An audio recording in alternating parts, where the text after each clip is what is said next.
warahmatullahi wabarakatuh. Saya Anita Riani dari Prodi Pendidikan Matematika semester 4 kelas A, STKIP Muhammadiyah Kota Pagar Alam. Kali ini saya akan menjelaskan materi pengujian hipotesis beda dua proporsi.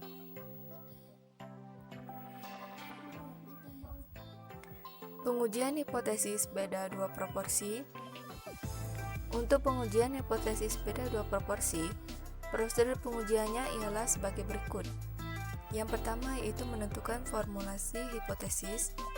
Yang kedua yaitu nilai A atau taraf nyata dan nilai tabel. Yang ketiga yaitu kriteria pengujian.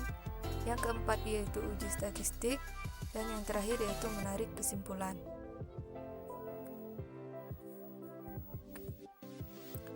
Selanjutnya kita masuk ke contoh soal, di mana saya akan menjelaskan satu persatu langkah dalam melakukan pengujian hipotesis beda dua proporsi. Contoh soal, suatu pemungutan suara akan dilakukan di antara penduduk kota M dan sekitarnya mengenai pendapat mereka tentang rencana pendirian gedung serbaguna di tengah kota. Untuk mengetahui apakah ada perbedaan antara proporsi penduduk kota dan sekitarnya yang menyetujui rencana tersebut, diambil sebuah sampel acak yang terdiri dari 200 penduduk kota dan 500 penduduk di sekitarnya.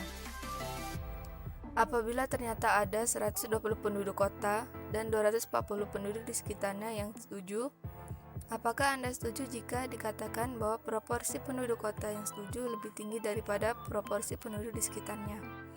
Gunakan taraf nyata 1%. Penyelesaian. Diketahui N1 atau jumlah penduduk kota sebanyak 200 dan X1 atau sukses yang diperoleh dari populasi pertama yaitu sebanyak 120 dan N2 atau jumlah penduduk sekitarnya sebanyak 500 dan X2 atau sukses yang diperoleh dari populasi kedua yaitu sebanyak 240. Kemudian kita menentukan formulasi hipotesisnya. H0 berbanding P1 sama dengan P2, H1 berbanding P1 lebih besar P2. Formulasi hipotesis. Formulasi hipotesis dibagi menjadi 3 pilihan. Ada yang menggunakan lebih besar, lebih kecil, dan tidak sama dengan. Mengapa kita memilih yang lebih besar? Karena di soal ditanyakan apakah Anda setuju jika dikatakan bahwa proporsi penduduk kota yang setuju lebih tinggi. Nah, di sini ada kata lebih tinggi, jadi kita menggunakan formulasi hipotesisnya yang lebih besar. Kemudian kita mencari taraf nyata dan nilai Z tabelnya.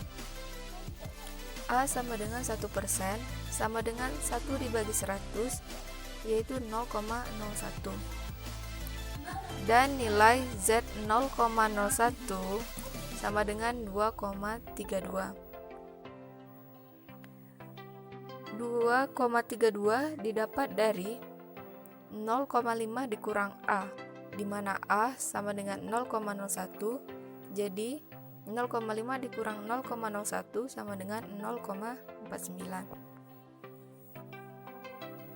Langkah selanjutnya yaitu kita mencari angka yang mendekati nilai 0,49 di tabel Z.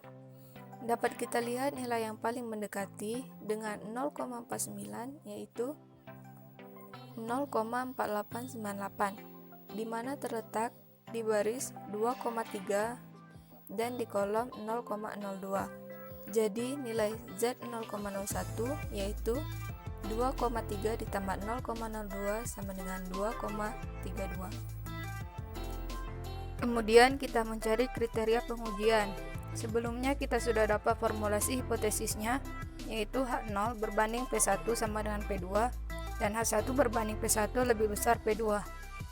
Maka kriteria pengujiannya yaitu H0 diterima apabila Z0 kurang dari atau sama dengan 2,32, H0 ditolak apabila Z0 lebih besar 2,32. Langkah selanjutnya yaitu uji statistik.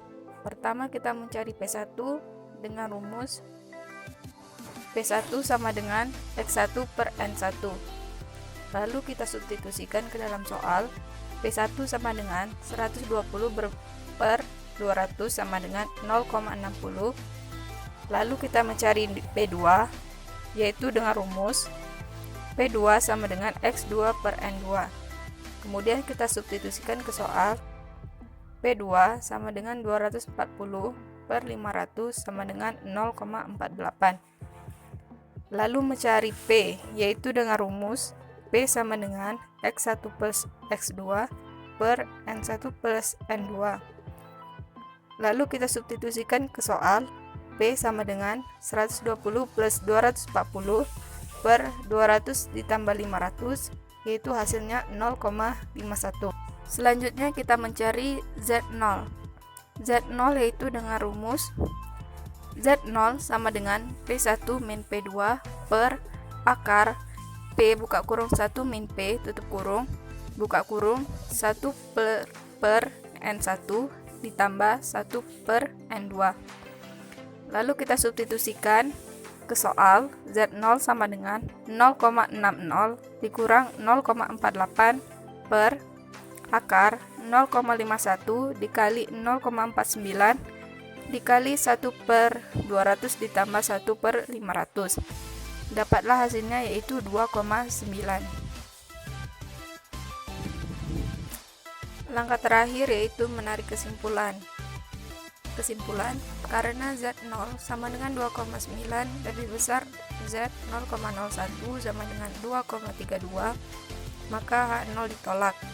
Jadi, kita setuju dengan pendapat bahwa proporsi penduduk kota yang menyetujui rencana itu lebih besar daripada proporsi penduduk di sekitarnya.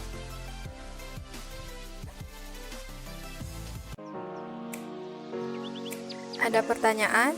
Apabila ada pertanyaan, bisa isi kolom komentar di bawah ya. Terima kasih. Sekian dari saya ucapkan banyak terima kasih. Wassalamualaikum warahmatullahi wabarakatuh.